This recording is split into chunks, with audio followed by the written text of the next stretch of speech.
So Patty, great interview today with Dustin. I think one of the longer ones we've done because it just had so much information packed in there, right? So much. I mean, like I said, I didn't see the time going by.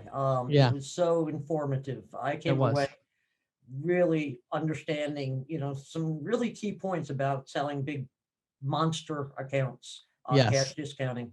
Yeah, absolutely. So and he's done a marvelous job. I mean, he's really has. thought out everything. So I think everybody's going to really enjoy this interview. Yeah, then tell us about the Insiders Report, Patty. We have the latest on what Square is doing. I'll just tell you that their competitive wins are strong. Yep. Yeah, they're going after questions in the field. They're going after B2B. And then in my questions in the field, I kind of piggyback off of our interview and talk about integrating cash discounting and surcharging into point of sale, gateway, and other technology solutions. Let's go, James. Let's do it. Welcome to the Merchant Sales Podcast. Hey everybody, so Patty and I are here with my good friend Dustin Wilkins. He is the president of Dynamic Merchant Processing. How you doing today, Dustin? I'm doing great, guys. How about you? Doing good. Doing wonderful. Good. Thank you. Good. So this is a conversation that I've been wanting to have for quite a while, and it's something that I think is going to be very popular in the industry, which is cash discounting and surcharging with monster merchant accounts. These merchants doing over $1 million a month in processing volume. What's going on with that? And it's an area of the industry where we're seeing a ton of growth. We're seeing a lot of opportunity. Dustin is really a specialist in this area. And so that's what we're going to be talking about today. But before we dive into all that, Dustin, can you give our audience a little background? Tell us your story. How did you get into this industry? And then how did you end up kind of focusing on these large merchant accounts, passing the cost of processing on? Yeah, absolutely. I'd love to do that. First, let me just thank you guys for letting me come on to the podcast today. I'm really honored to do that. It's sort of a bucket list for a geek like me. So, I've been talking to James for 10 years now, but to meet Patty's really great. So again, I appreciate you guys inviting me on. As for my history, it's sort of a long story, but the short of it is back in 2003, when I graduated from college, I went to work in Atlanta for a company that literally created the card, the prepaid debit card for the unbanked population, right? So they're the first to ever do that, and I was fortunate enough to really just be the assistant to the CEO, and he drugged me around everywhere, and I got to go to amazing meetings and things of that nature. And today you can see those cards, at every Walmart and Walgreens, right. And really any retailer. From there, I eventually moved on to work for another company that specialized in ACH, owned by the same guy, but then we again built another, that prepaid debit card, and I was able to be the product development manager for that. So all that really gave me a great start, from the card issuing side in this industry. And so after that, I took a little break from the industry for a few years. But by coincidence, during that time, my mom, she got into merchant services, and just some kudos to her. I mean, she is an absolutely amazing merchant services person. If anybody's listening, she is my mom. You can't poach her, but absolutely amazing. And as I was sort of, talking to her throughout those years, I mean, she's having this amazing success, and I just saw an opportunity to service merchants. It blew my mind that small to medium-sized businesses were outsourcing their credit card processing to call centers and that thing. So that's sort of how it started. I just saw that opportunity and thought that was a disaster for them. And so at 32-ish years old, I quit what I thought was my dream job.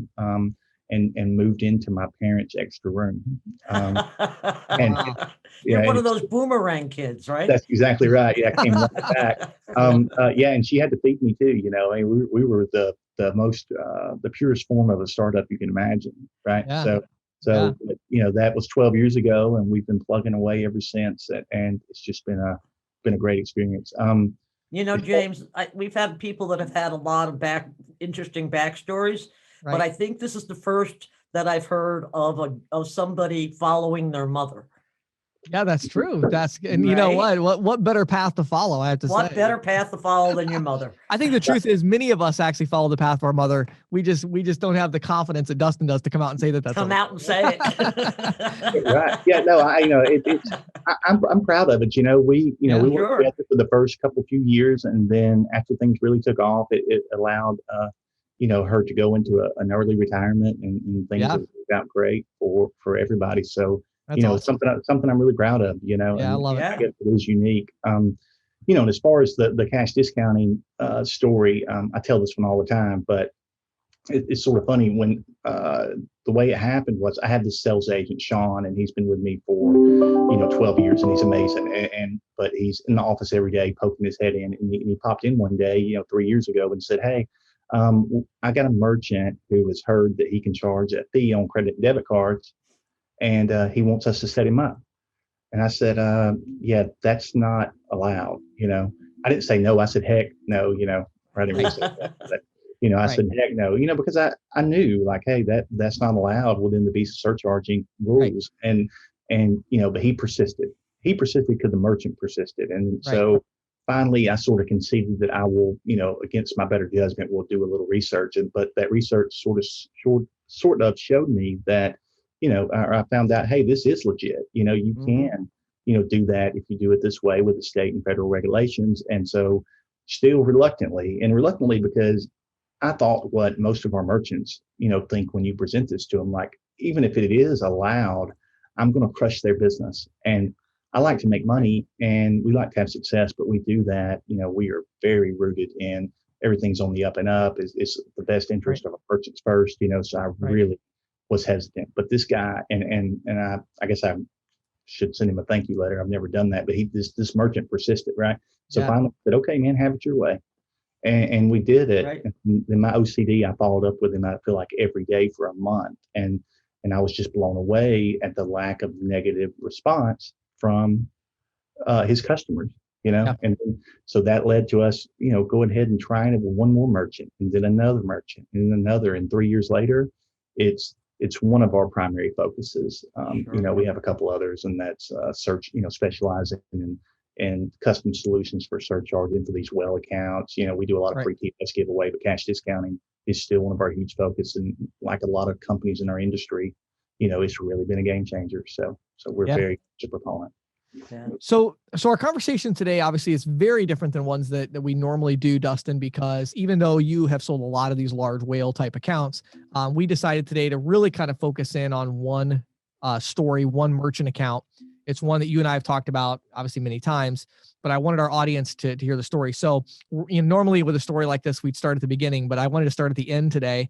Can you tell our audience a little bit about this merchant account that's this recent deal that you finalized? Just give them a little context. I know you can't tell them, everything or too much, but give them a little context about this account, the size of it, how this deal kind of went down, and then we'll kind of break it down and talk about the backstory of what led to that deal. Yeah, absolutely. And I'll sort of, to your point, give you the 10,000 foot view. Sure. This merchant is a 45 location fast food chain that processes upwards of $3 million a month, right? And they're utilizing cash discounting at a 4% non-cash adjustment. And because they're low average ticket, they really, when they came to us, they were paying 2.8%. Right. So now, as a result of this program, they're saving, something like 1 million, upwards of $1 million a year in processing fees. And that's the obvious first benefit to them. Our response, or their response from their customers, has been fantastic. So they're doing over 200,000 transactions a month, and they're receiving roughly 10, I call them legitimate complaints, but we have no way to track every person to ask about the program, but people who actually go on to take the time to escalate it to upper management, we're talking about 10 real complaints a month. So that's less than 1/2 of 1 basis point of every customer served is actually complaining. 0.001% or something. Exactly right. Yeah. It's just unbelievably negligible, and we accomplished that, by being really, transparent with the program. We have, I think it's 6 notices at each location, whether one's on the fast food speaker, where you order. There's one at the window. There's some at the point of sale. They're at every point of entry. They're really, and then we have trained and retrained their employees to really, so they know what to say, right? And if it gets escalated, we have handouts that they give to the customers to help explain it. They also have canned responses via email to send back to those complaining customers, and just done a fantastic job. It was a lot of training, but they did a great job. The last thing I'd point out is something that I never imagined. You and I talked about this before. I say I didn't imagine. I've never thought through, but as a result of this, their valuation has absolutely skyrocketed. Right. I mean, their valuation for this company as a result of this program has increased by $2.5 million. It's just staggering, and I never thought of that. I'll definitely be leading with that in the future. Well, cash discount deals, but that's just the interesting side point that that they increased by that much. Yeah, well, I mean, their EBITDA, has got to be up pretty significantly there. So that's awesome. So, okay, so we've heard kind of the end of the story. Let's get back to the very beginning. So this particular merchant, you've given us the 10,000 foot view. How did you get in contact with this merchant? What were some of the early obstacles to getting to the right decision maker? And all can you talk about kind of that part of it and just the initial prospecting effort there? Yeah, for sure. So this merchant came from a referral partner of ours, right? And when I mean referral partners, I'm talking about an individual who owns a dinosaur of a cash register company, right? And I've been working with this guy for 10 years. So he does it, my new agents that come out after a week of training know more than this guy does after 10 years. But he's really good at just sort of introducing us to people, bringing us up to people when he's talking to them. And we've been doing that for 10 years. And it's amazing for him. His residuals ballooned over $15,000 a month, and he's never sold a merchant account in his life. But it came direct from that referral partner. When it comes to, kind of how the deal went, he introduced us to the CFO. We had our initial meeting, and it took every bit of 2 years to finally get them closed, and probably another 3 to 5 months to actually get them rolled out. So, was there a lot of initial resistance to the concept, and how did you overcome that? Yeah, so like with any, you guys know, with any cash discount merchant, everybody loves the idea of savings, right? It's a given. It's done. That's their motivator, obviously. But it's always the same thing. It's always, oh my God, my customers are going to have a fit, right? Yep. And I always use this in my training. I said, look, guys, when you're talking to these owners or executives or whatever the case, that their mind is going to, if I roll out this program, I'm stuck, and if customers get mad, I'm going to lose customers. I'm going to lose sales. I got to fire employees, all the way down to my kid. I can no longer afford for my kid to go to private school. Right. And we overcome that, one, by pointing. So it's a lot easier today than it was 3 years ago, because now we point to examples, right?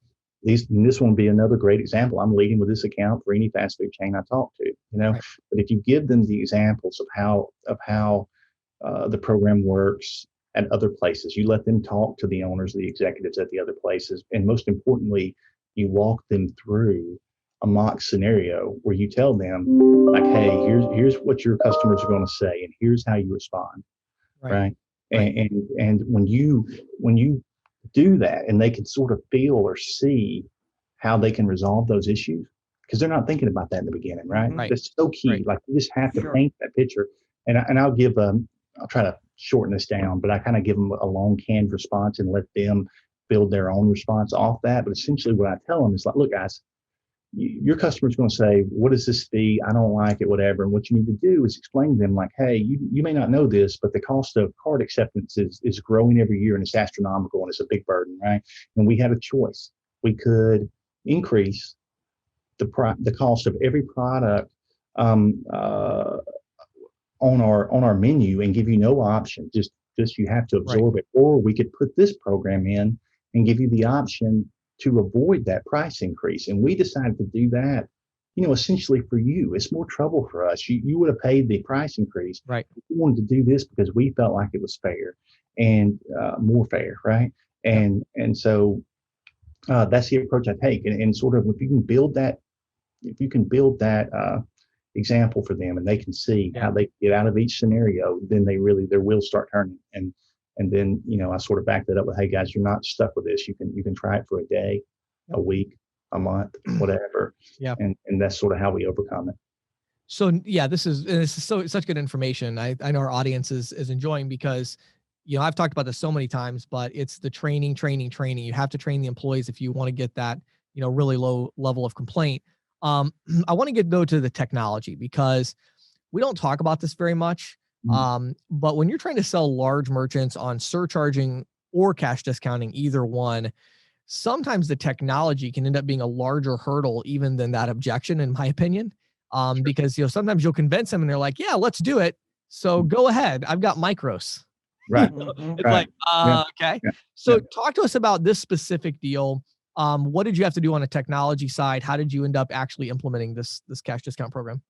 Yeah, for sure. And to your point, you're right. If this merchant would have had micros, they're not, well, at these savings, if they knew the program 100% was going to work, then they probably would have made the change. And the approach I would have had to take was, let's put in this new POS system at one location. But because they're a part of a larger franchise, the franchise may not have allowed that. So a lot of things had to fall into place for this particular deal to work, right? But we definitely didn't install a standalone Verifone terminal, right? I mean, we ended up not reprogramming, but utilizing their current point of sale system. Sure. We were fortunate in that this particular franchise was in the process of changing over their POS system. We were also fortunate that the POS system did have the functionality. They weren't using it today, but it was almost there when we showed up. And it could be, you were able to help them get it across the finish line, basically. That's right. So this particular group, they did all of their POS installs, and any kind of changes or tweaks from their POS comes from the corporate side. The corporate side has a full-blown team that's dedicated to supporting their POS, right? So they were pretty great to work with, right? And and it was a little clunky in the beginning, and it took some trial and error. And I actually, because this was such a big deal, I actually went out to a lot of the locations for the installs, and there were 45 of them that started at 5:30 in the morning. Actually 4:30 in the morning sometimes when they get on Eastern, because I'm Central. But but we go out there. The first were pretty rough. The first two stayed there almost 16 hours. Once they got the first, they kind of got over the hurdles and worked out the kinks, then we were able to roll it out, and then it was just bam bam. Yeah. I love it. So, you mentioned a little bit ago that it was a non-cash adjustment type program. Can you elaborate a little bit on that? Obviously, cash discounting, surcharging, there's a lot of different forms, whether it be a service fee, convenience fee. There's a lot of different ways this is done, listed on the receipt. So maybe give a little more context of the specifics of the type of program you set up for them. Yeah, for sure. So, the company this size, and I think we're going to talk a little bit about it more in a minute, but a company this size, compliance is of the first order, right? And we ultimately did go with non-cash adjustment. And before we, in this case, we took the extra time to really dig in, and we went out and sought a consultant. He was a really great one. His name's James Shepard. As we're saying that, I'm like, I wonder if they had somebody else they're using. Yeah, right. No, you're my go-to. I give a shout out to James. Great shout out, James. Right. But we worked closely with you to tweak that sticker, and we used a lot of the same language that we had before with some minor tweaks. But the one thing we did for the first time, and I've adopted this now for all merchants in our cash discount portfolio, but we added language that small print into that notice or sticker that reference the specific portions of the Durbin Amendment that apply here, right? So every single one.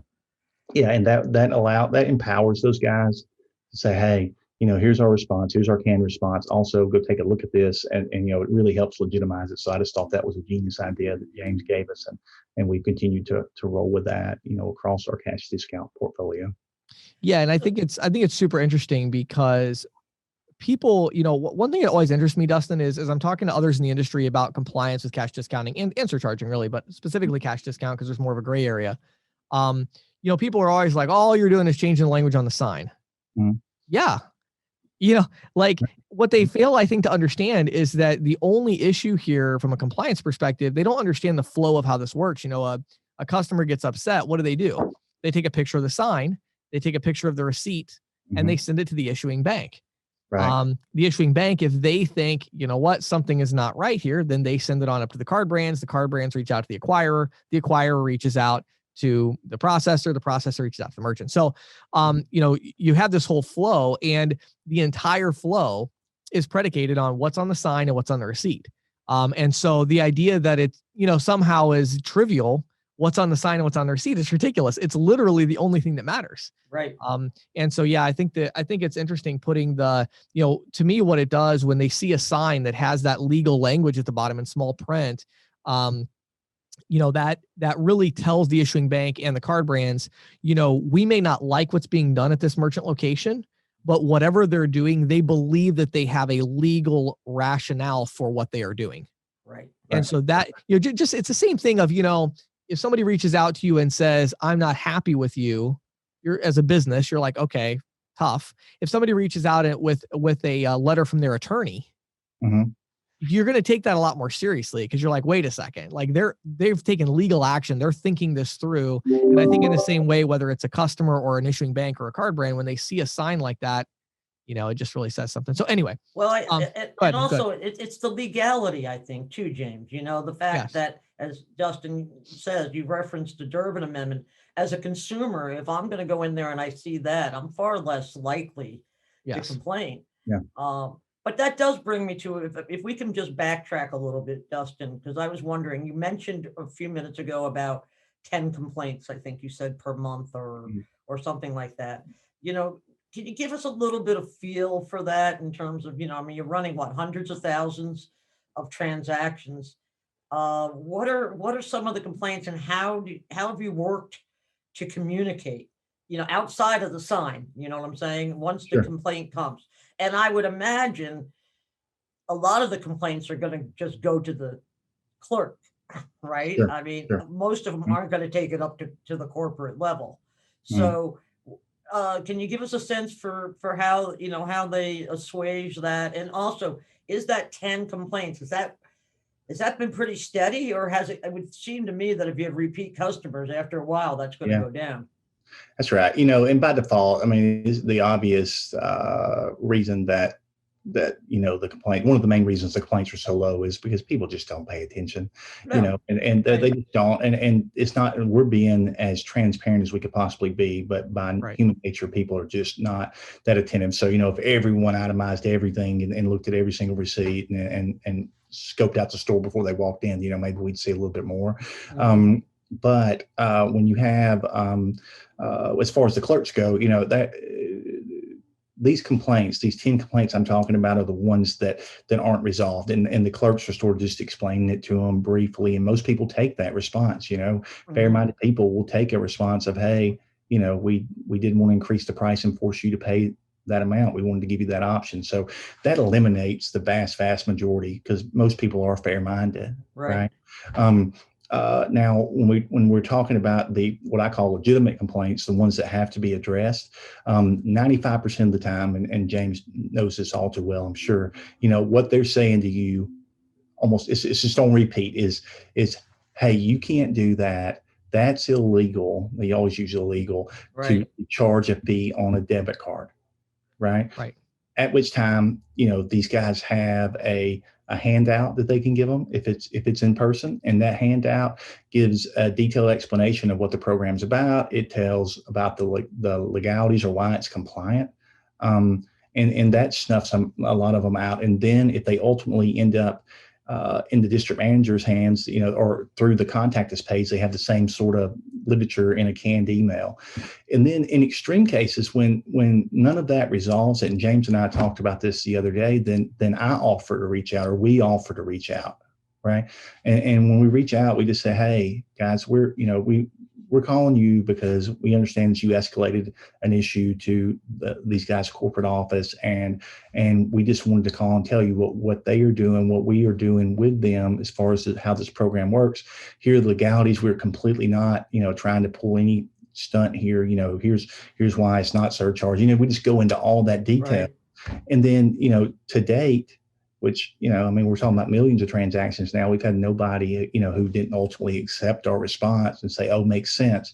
And then the last thing I'd say, this, pretty obvious, but you brought it up too, Patty, is that once their customer base has made one turn through their location, then they've sort of been served notice, right? Right.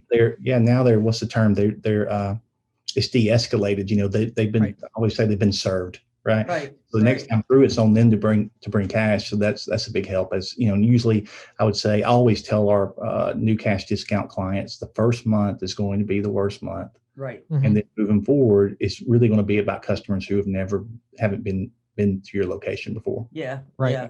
And that, Right. there's a lot to be said for that. I know, you know, I I go to stores where suddenly something is a lot more than it used to be, and I say, Right. "How come?" And they're like, "Oh, well, take cigarettes. The government just imposed $1 a pack Yeah. tax on it." Right. Right. Oh man! Mhm. And I know because of who I am. I know it's not the clerk's fault. Right. Right. So I go back to the car and I just grouse to the dog, Yeah. Right. And then I go back to the store the next time I need that thing. That's exactly right. Yeah. I mean, and I think that's how a lot of people would be about this. They'd grouse, but then they'd also think, oh, well, yeah, it does cost him money and I am getting a service. So, Right. Mhm. I Fair. can see how most of it can de-escalate. It's mostly about the moment. Yes. Yeah. Right. And if it's properly communicated, fair-minded people almost always see the logic and actually can appreciate it. So I always use the example with them because we do a ton of restaurants, right? And I always say, listen, I waited tables for way too long, like through college, and Oh, then yeah. then I Me decided to too. move to the beach and bartend for I was going to stay 3 months, stayed 3 years, kind of thing. And I always say, if I was in that restaurant or I was in that fast food chain, I would de-escalate these things 99.9% of the time, right? Right. You just have to be. You have to be prepared and know what you're going to say. And a lot of these, the hourly employees that are actually serving the food and taking the order, a lot of their responses are more trying to create empathy and say, listen, you're coming after the wrong person, right? I mean, Right. they have Right. their own individual touch, so they can explain it to the degree they feel that they Right. that they can, and then they can sort of say, look, and don't shoot the messenger. It's just we're trying to do Right. a service kind of thing. And so everyone has a different approach, but at the end of the day, you've just got to have a way, to communicate it. And I always have it's sort of a running joke in my office, but if I'm ever selling any of these restaurants, I always tell them, because it's true. I say, listen, this program is going to work as long as the manager and the owner has control of the way their employees communicate to their customers. And the employees have a good attitude, right? I mean, we got to Right. make sure that the employees that are on the front line do have a good attitude Yes. instead of saying, "Oh, well, my boss is just trying to, get more money out of you." There's Yeah. You we get all somebody run saying into that, you have a those kind of problem. people. Yeah, you're definitely 100% right, and I tell them that when I go in. When I went to a few of these locations to roll out, I said, listen, I told the whole crew, because they bring the whole crew in. I said, listen, this program is here to stay, but it's going to go one or two ways. You guys can have a positive attitude about it and communicate effectively, and then you're going to have not so many complaints, or they're going to get resolved quickly, or you can have the attitude that Patty just stated, and that is, yeah, don't pay by card because they got this stupid fee, and if you take that route, your life's going to be miserable. But I did, in this case, I explained it to the employees, but most of the time I say it to the owners and the managers, and it's sort of as a challenge. It's great, like it's a subconscious selling type thing. Right. If you present it to them like, hey, all these other guys are doing are doing it and having no problems and saving all this massive amount of money, Right. but I have had a few fail, and those that fail were the people who poorly managed is really the Right. point. Yeah. Take Well, I steps think back. too, Dustin, it's so crucial that everybody from, starting with the ISO or agent making the sale all the way down through the managers, owners to the employees, that they understand that this is not a trick of, we're going to just save a bunch of money at the expense of the consumer. Right. And Mhm. instead they have to understand. I was just doing a training for a big processing company on, I don't even know when that was, right after the SCAA, I guess Wednesday morning. And one of the things I told them is I said, everybody in this room, you think one of three things. Either you think cash discounting is the wrong decision for the merchant. Mm. If that's the case, you can't sell it. Right. Some of Right. you think it's the right decision for the merchant and you can sell it, but you think it's the wrong thing for the consumer. You don't think you really in your heart of hearts don't think it's actually the best thing for the consumer.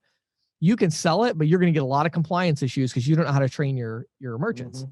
I Right. said those who are really successful, they understand that not only, again, whether it's cash discount or surcharge, they understand that, like you mentioned earlier, Dustin, every company in America is passing the cost of processing onto the consumer. Yes. The question is how? How? Are they Right. doing it by increasing prices across the board for everybody? The net effect being that those that do not have fancy rewards cards and frequent flyer miles and all of that, they have to pay more for nothing. Mhm. And then the people who have all the rewards, they pay the same as the people who don't.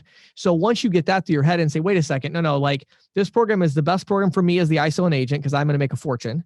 It's Right. best for the merchant because they're going to save a fortune. And it's best for the consumer because it forces those who are getting the benefit to pay the cost of the benefit. Right. That's when I think, you become really effective and you have that ability then to communicate that, excuse me, down to the owner, to the manager, and then ultimately the employees that are on the front line. I think that's what's important. True. Yeah, I couldn't agree more. And, and you've put out a lot of great content on this subject, and there's a lot of people, out there in our industry today that feel like, one of the first two scenarios that you painted. And you know me, I mean, I call you for a lot of things that maybe, I'm a little over the top about, a little OCD about, but You have to be for the big accounts for sure. that's right. Yeah. But in the beginning, I had a little bit of that hesitation, because I just want to play by the rules and I never want to hurt anybody. Right. Right. So I kind of went through those stages of grief-ish, and, but now I see people 3 years later, whether it's in our Facebook group or whatever, who just have this attitude like, we're hurting the consumer. And it's really, that's not true. No, it's not true. It's exactly what you just said. And but you do have to understand that. And if you don't understand it, dig into it. And then Right. you should reach the same conclusion that you just laid out. And once you do that, I feel like I'm helping the community, Right. Helping my merchants and of course it's And great. helping the consumer. Yeah. Right. Yeah. Right. So I have one other question here, and then I want to get to just quickly talk about kind of more of what you do, Dustin. But one other thing about this specific merchant. So I know recently you and I actually even I think we did a Q&A video about this, but you had one complaint that I think surprised you a bit about sales tax. And so I'd love for you to tell us about that situation. And also, I know we can't get into too much of the weeds here. I'll give the link to that same ebook that I, provided you on that call. But talk to us a little bit. I know some on the call probably were surprised when you said about the 4%, thinking like, wow, I'm surprised you're able to do 4% on a merchant this large. But they're not handling sales tax correctly, and they don't understand how that impacts the margin. So if you could maybe just touch on that and then this specific complaint and tell our audience about what happened there.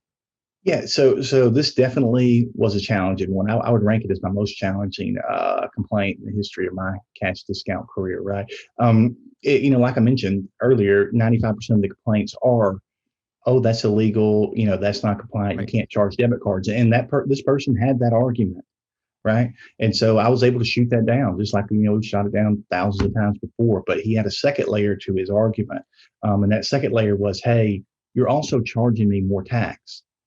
Right. And I thought, at first it just kind of puzzled me. And then as he talked, and after I hung up the phone, I just said, hey, I'll get back with you. And then after I hung up the phone, I started thinking it through. And my immediate knee-jerk response was to sort of call, some of our other, guys I know in the industry, companies I know in the industry that are heavy cash discount. And I said, hey, I've never had this before. What do you guys say in this case? And in every case, their response was the same. They said, I don't know. We've never heard that. Mhm. Right. It's like this, it's like just never had, nobody had a response is the bottom line.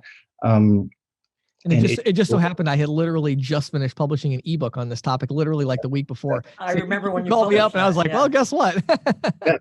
Yeah, it was all the same response, and so the result of that was I reached out to you, and we had that conversation. And, Right.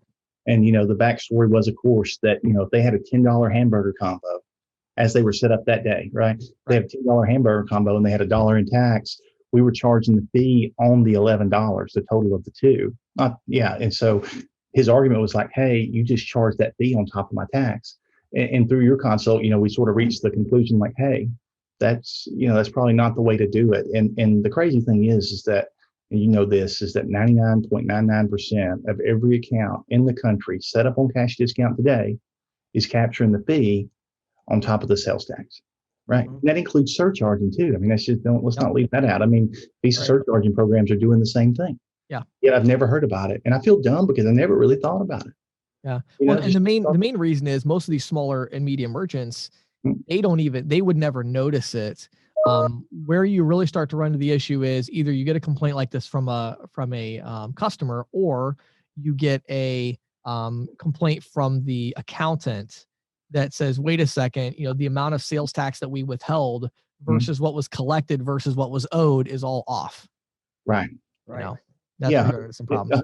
100%. Yeah. So, we just, in order to resolve that, what we did was we just went back to that corporate POS division, that side. And we said, hey, listen, here's what we want to do. We just want to collect the fee on the $10 combo, the non-cash adjustment. We don't want to collect it on the dollar. Right.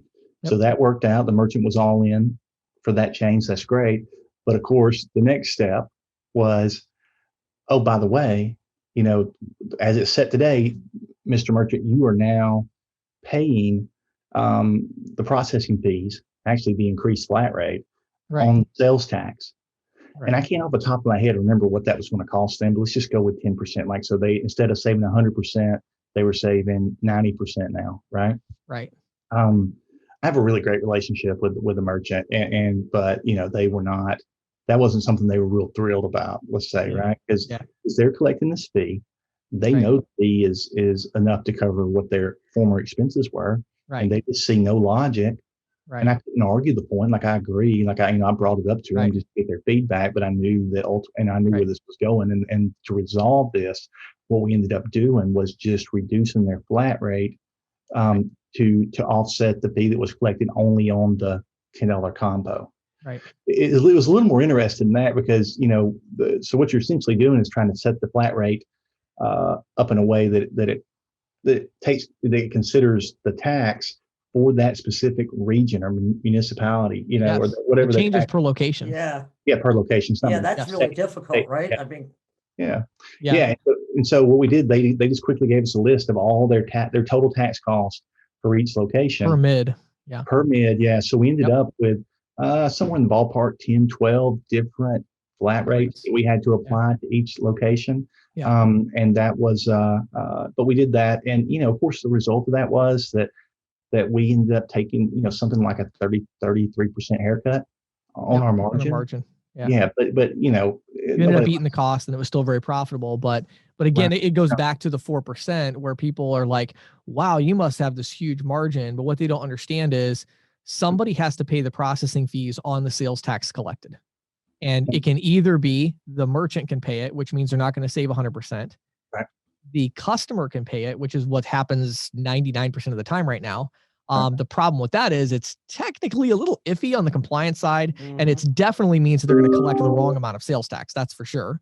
Right. Again, small merchants are not going to care or notice, but when you get larger, that's a problem. The third option is the ISO agent can eat it, which is what you guys did, which generally is how that goes. Well, yeah, I'm stating the obvious here, but the margins are extremely healthy, right? And to take that haircut, it wasn't a decision I mulled over, right? I mean, it was an immediate thing where I said, hey, you know what? Because we're going to keep these guys for the long term. I mean, it's for all the benefits I laid out, for their savings and evaluation and all that stuff. I mean, everybody's really happy. So happy to do it. Glad to get them compliant. I'd much rather be in that haircut stage than to be worried about what the accountant guy, wants what's the next person going to say? That ambulance chase. Yeah. So absolutely.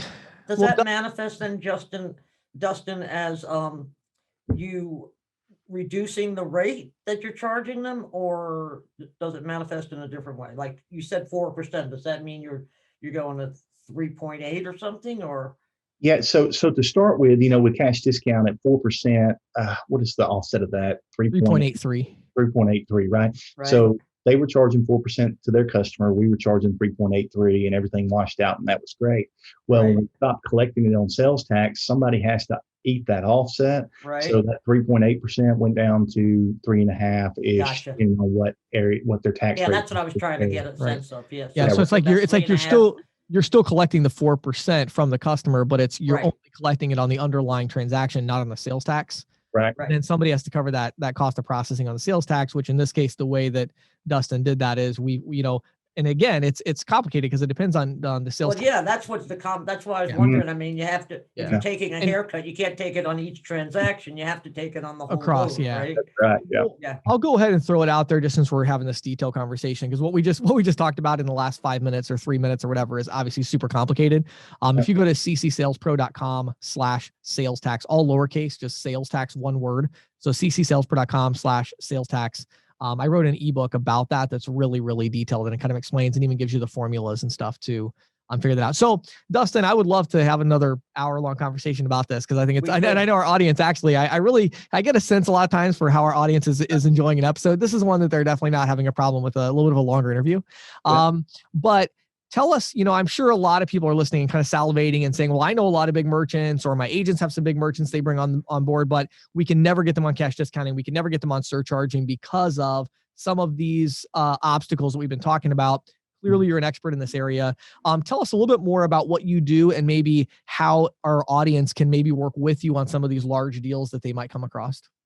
Yeah, for sure. And it's a good thing you cut me off, because you know me, I could talk forever. But yeah, so it's not just cash discount for us. We're really technology focused these days. So we're providing a lot of custom solutions to these larger B2B clients. Where we're building virtual terminals that integrate into existing ERP, CRMs, e-com. Do level 2, level 3 optimization, text to pay, all that kind of good stuff. And we just, each case is a case by case situation where we evaluate, lead with technology, and say, listen, can we streamline your processes, payment process? Can we add some efficiencies in what you're doing today? And then we go out and literally, code and program and build out those solutions for those guys for either cash discount or surcharging is sort of the last benefit, right? But if anybody, is interested in having us take a look at, some large accounts that they feel like, hey, they've got a good in on, but they just don't have the expertise to get those over the finish line, then we're always willing to look at those and evaluate it and see if there's something that we may be able to do to help. And if they want to do that, they can simply just shoot me an email. My email's Dustin@D as in dynamic, M as in merchant processing.com, and we'll take a quick look at it. And if it sounds like a good fit, we can send over a Zoom link and sort of have a more detailed conversation about it. Awesome. So that was Dustin@dmprocessing.com. That's right. Got it. Okay, good. Yeah. So, we were talking before the podcast interview, but I mean, this is something that I have thought about even doing for a long period of time. And it's just like, it's not the right fit for me at this time in my life, but it's like, I keep looking like somebody has got to do this. So, I mean, I really do want to emphasize to our audience, I mean, this is a huge opportunity that Dustin is bringing up here, because I can't tell you how many agents I talk to that they get in over their head and they've got a big account that's going to generate 10, 20,000 a month in residual. And they're like, well, I don't want to work with somebody else. I want to get all the money. Yeah, but you ended up getting none of it because you don't know how to close it. Right. And if you do close it, you don't know how to get the technology right. And if you get the technology right, you don't know how to get the compliance right. And if you get the compliance right, you don't know how to get the sales tax right. So, these are complicated deals. So yeah, if you've got these big deals, cash discount, surcharge, anything requiring these significant technology integrations, to Dustin's point, one of the biggest hurdles, Dustin, in my mind, when I was closing these big deals was even just like you mentioned, having somebody else to mention, to be able to say, let me introduce you to this client that currently has 45 locations that's doing this. Right. And a lot of these big accounts, they're not going to move forward without that. And a lot of our listeners, they want to close the big deals, but they don't have that. And so I think it's really cool what you're doing there. So, I definitely encourage people to reach out. So last thing, and we'll let you jump off here, Dustin, any final parting words of wisdom for those looking to close these bigger deals on cash discount and surcharge? Anything you would tell them, maybe those that listen to this and said, that sounds exciting, I'd love to make that much money. What would you tell them? Yeah, so absolutely. The first thing I would kind of say is a little cliche of like, knowledge is power, right? So, we're talking about needing the experience to close these deals. I mean, it was years before I was able to do that. So if you, you just want to engulf yourself in all the knowledge you can get about the industry, which is good advice for any person, any job, anywhere. But a great resource for that, the best resource in my opinion would be, your content. These guys, I send every new agent through your training program first, but I also pretty much demand that they watch every single thing you put out. But past that, until you kind of get where you need to be and you have those years of experience, you get yourself a mentor that will teach you, the ins and outs, but also will go in like you just discussed and support you through that sales process, and to that point, that person could, needs to be somebody who is proficient at closing those type of deals, has experience, but also they bring a lot of value in being able to point that potential client to a conversation with another executive in a similar industry. So there's a lot of a benefit there. I guess the second buzzword I would use is just technology. If you go to any industry convention, once they're talking about cash discounting and they're talking about technology, and Right. and we really started adopting that in the last few years. And like I mentioned earlier, I think we have 350 million annual volume on deck right now Right. that are all custom build outs, right? I mean, they're all very specific, highly technical stuff. And then the last thing I'd say is just, to dream big, because early on in my career, I really felt like Wells, I had no goal of getting to Wells. Yeah. Right. I thought my company would always be too small. And then more recently, resistance to cash discounting, surcharging on a big well level. But obviously, I was really, that was a big mistake. I was wrong. Those are out there, and you just have to be the expert in the room. The very last thing I'll say is that I learned a really great lesson from a really large client that I've had for almost 10 years. These guys are, they provide a primary product to guys like Walmart and Amazon for their distribution chain. And what I realized was that it's not just the small to medium businesses that are getting terrible service from large ISOs or processor direct. It's the large clients. Absolutely. It's amazing. And so you have a real opportunity there to provide them a technology while also providing them a level of service that's unmatched, something they just can't get direct in almost all cases. So that would be that would Love be it, Dustin. Such great information. I know our audience appreciates it. I appreciate you taking the time, Patty and I do, for you just sharing this information with our audience and giving them some really good insights. Yeah, this is really, really great stuff, Dustin. Thank you so much. You're welcome, and I really enjoyed it.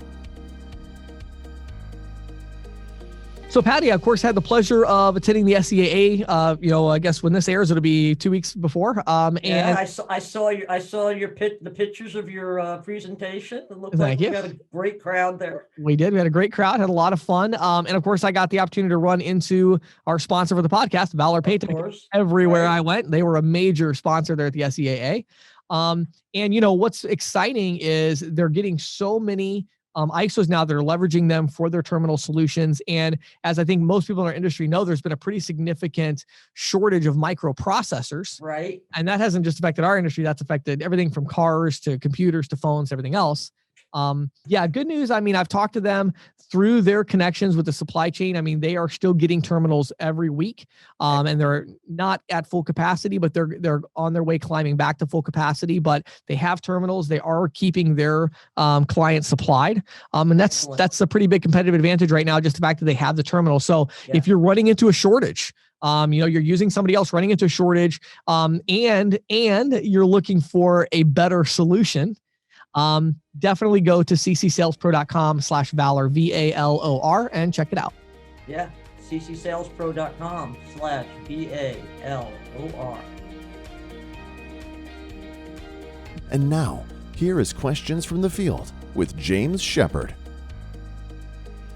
So Patty, I really wanted to just piggyback very quickly today on the interview with Dustin, which was kind of our interview and our questions from the field all in one. Because it was a very good interview, don't you think? I definitely think it was. And it's something Dustin and I have, if anything, we kind of downplayed in the interview the extent that we've worked together on some of these. But, I think he is fantastic. He's an unbelievable person. So the one thing I did want to talk about is I mentioned in a passing way in the interview about micros. Right. And what I really want to talk about is integrating cash discounting and surcharging within point of sale and e-commerce, card not present, gateway, whatever it is, integrating with technology. And what I really want to just say to our audience is that generally speaking, not only is it possible, but it's really not a huge leap in most cases now. In order to make these integrations. Mm-hmm. The problem, I think, with a lot of our listeners in this area, or I shouldn't say the problem, but the constraint, is that they don't have any developers that work for them. Right. They don't understand how developers work. Mm-hmm. And so as a result, they don't understand. And so what I want to make sure our listeners understand is when you see a point of sale system and you say, well, this one doesn't do cash discounting. Let me give you an example. I mentioned Micros in the interview. One of the clients that I consult for, almost the only thing that they do, their primary focus is selling cash discounting to merchants with Micros. Okay.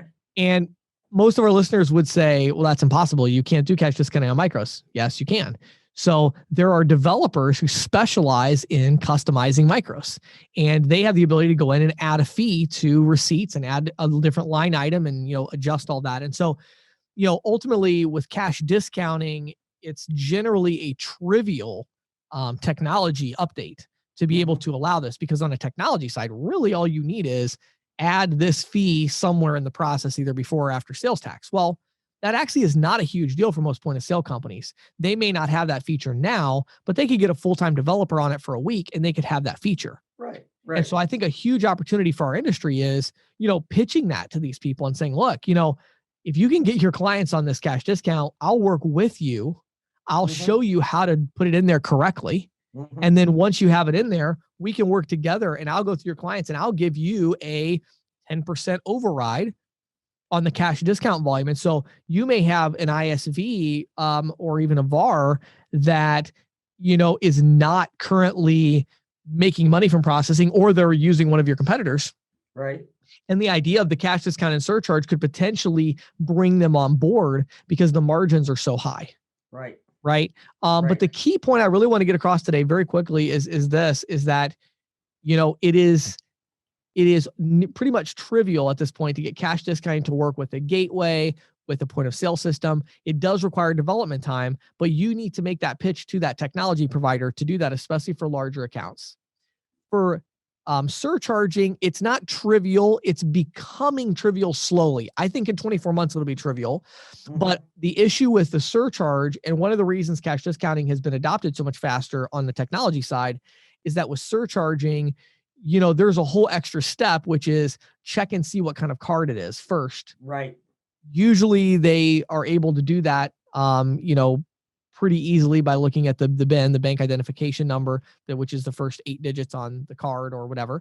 And they can usually see, okay, what is this? There's many, many different ways you can do that in different APIs with different gateways, but you do have to be working with a gateway that's going to allow that step. And then the technology provider does have to program that entirely different step, which is before you add the fee, first check and see if it's a debit card, prepaid card, or credit card, and then only add it if it's credit. And then there's that trivial step of adding it. So you have that piece of it, and then you just have reporting. We need some kind of reporting to show how much was collected and things of that nature.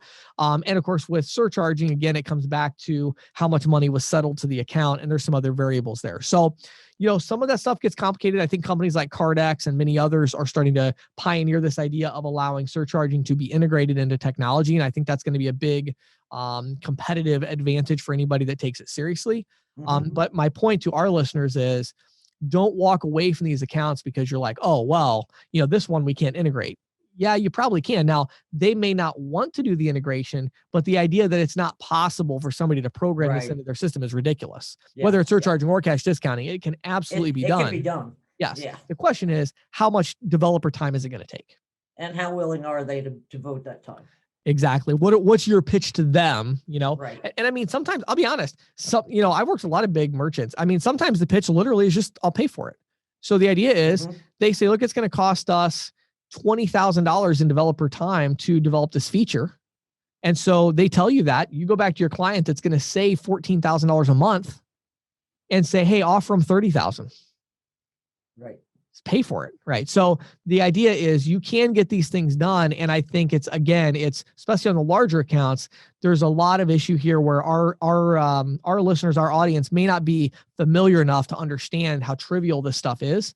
And they also are not understanding how to negotiate these things and say, look, yes, there is a real cost. So either make it up by giving them an override, or, and I mean, that's a really, sometimes they'll say, look, it's going to cost us 20 grand to get this feature built. And you say, okay, well, this one account is going to generate $10,000 a month in profit for me.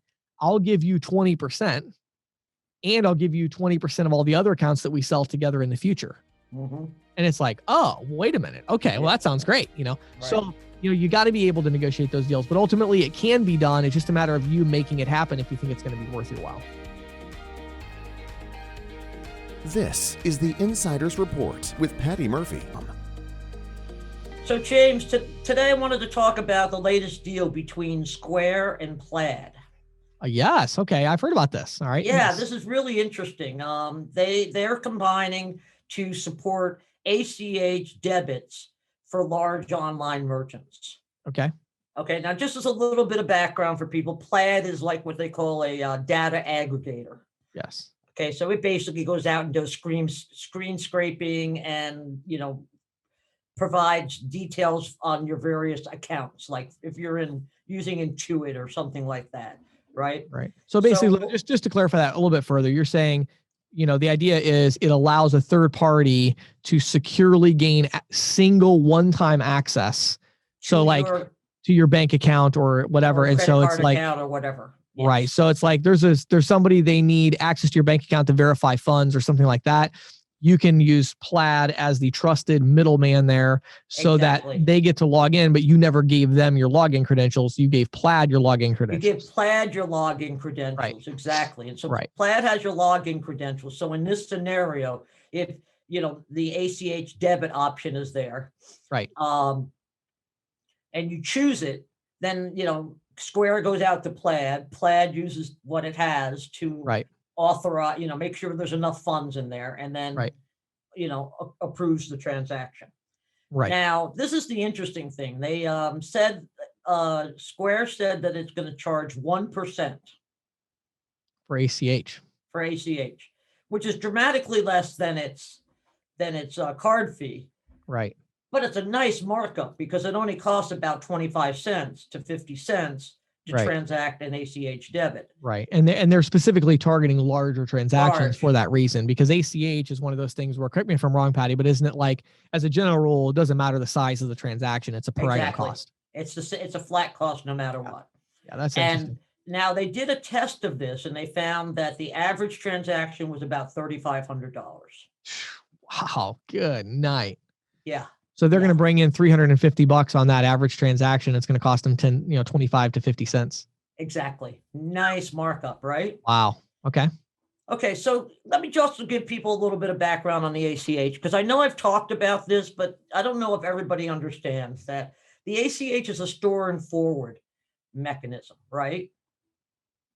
And it's most commonly used for direct deposit, direct debit, bill pay, Yes. trade payments. Yes. And they did last year, the ACH did something like 6 trillion. Okay. That's a lot. And it was 6 trillion on like maybe 3 or 4 billion transactions. So you can tell that the average transaction size is fairly large on the ACH. Yes.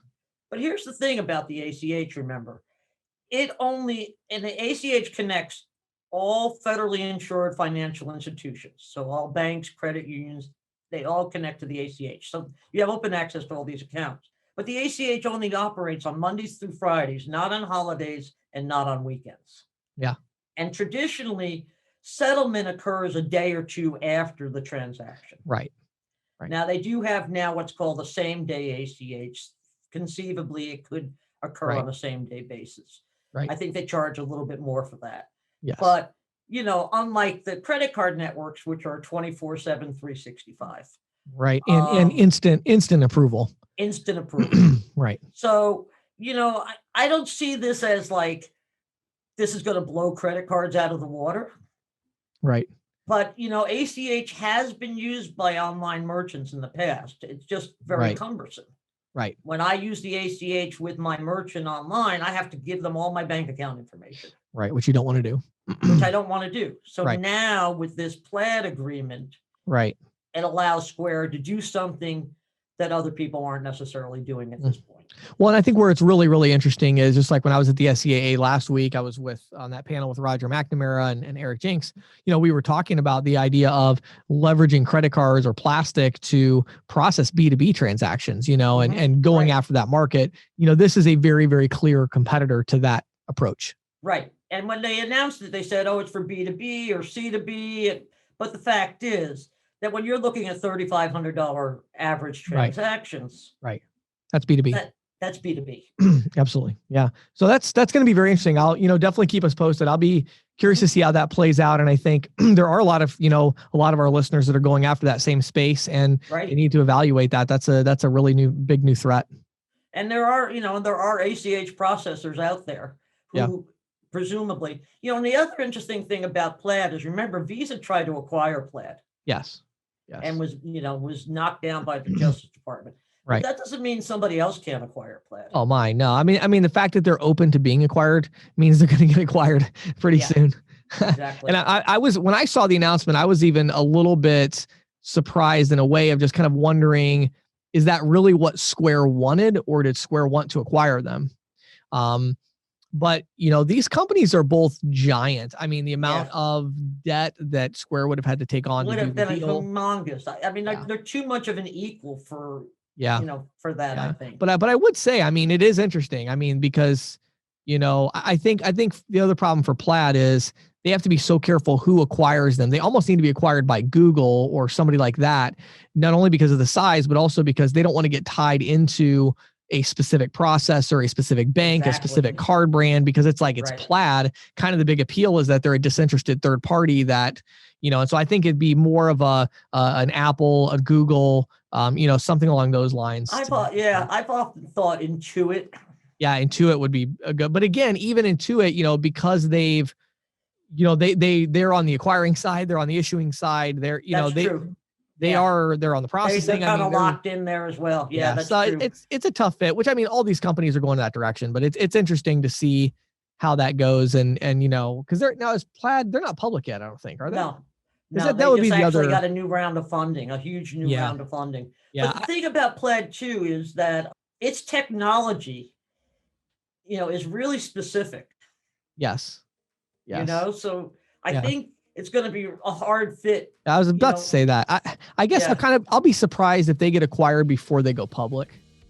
I think if I was them, I would want to go public first. I'd want to go public. Yeah. Because Because get a true valuation. service, and that service is going to be so important when we really do get to real-time payments. Yes. Something like a Square, like a Plaid Yeah. is going to be Yeah. really central to that. Yeah, they're positioned really, really well. So Yeah. yeah, we'll I'm sure you'll keep us updated on that story, but Oh, that'll for be sure. interesting to see how it goes. Thanks, James.